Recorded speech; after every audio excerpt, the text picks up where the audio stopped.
382 ఇది 3 రకాలుగా రైతులకి చాలా ఉపయోగపడుతుంది. పొలానికి వాడే ప్రతి మందుని ఎక్కువగా పనిచేసేలా చేస్తుంది. మీ పొలమంతా తడిగా ఉండేలా చూస్తుంది. మీ పొలమంతా వ్యాపించడం జరుగుతుంది. ఏమైనా మందు పిచికారీ చేసేటప్పుడు కొంత గాలిలో కలిసి ఆవిరైపోతుంది. అలాగే భూమి మీద పడిన తర్వాత భూమి పొడిబారి ఉండడం వలన క్రింద పడినటువంటి పిచికారీ తుపర్లు కూడా ఆవిరైపోతాయి. అలాగే పిచికారీ చేసిన తర్వాత వర్షం లేదా మంచు పడినప్పుడు మందు ఆకు మీద నుండి రాలిపోతుంది. అలాగే నీటి తలతన్యత వలన పురుగు మందు ఆకుకు సరిగ్గా అంటుకోదు. ఉపయోగాలు: అగ్రి 82 మీరు వాడే అన్ని రకాల మందులతో పాటు కలిపి వాడడం ద్వారా మీరు స్ప్రే చేసినప్పుడు పంటపై మందు ప్రభావితంగా పనిచేసేలా చేస్తుంది. అగ్రి 82 మీ భూమికి వాడడం వలన మీ భూమిలో ఎక్కువగా తేమ నిల్వ ఉంటుంది. మీరు వాడే పురుగుల మందులో అగ్రి 82 కలిపి వాడడం వలన ఆ మందు ఎక్కువగా పనిచేసేలా చేస్తుంది. ప్లస్ ఆకుకి అలాగే అంటుకొని ఉండి ఆకు కింద ఉన్న పురుగు కూడా చనిపోతుంది. మామూలుగా మీరు వాటర్ తో స్ప్రే చేస్తే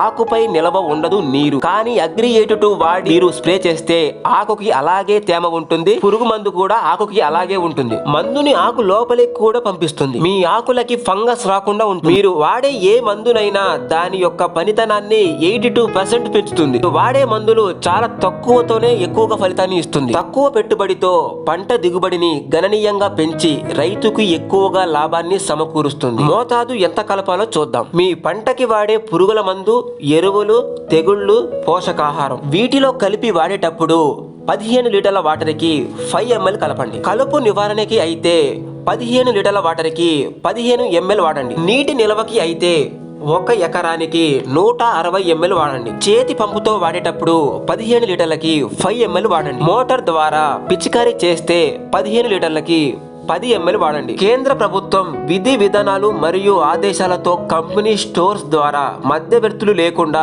నేరుగా అతి తక్కువ ధరకే రైతుకి అమ్మడం జరుగుతుంది. మీరు కొనే ఏ ప్రొడక్ట్ అయినా ఎంఆర్పికి వస్తుంది, కానీ ఇక్కడ డిస్ట్రిబ్యూటర్ ప్రైస్ కే వస్తుంది. మీరు కొనాలి అనుకుంటే ఫోన్ చేయండి. వెస్టీజ్ కంపెనీలో చాలా మంచి ప్రొడక్ట్స్ ఉన్నాయి. అటన్నిటి మీద నేను వీడియోలు చేస్తాను. మీకు చాలా ఉపయోగపడతాయి. మీరు చేయాల్సిందల్లా వీడియోకి లైక్ చేస్తే నాకు కొంచెం మోటివేషన్ గా ఉంటుంది. జై కిసాన్, జై హింద్.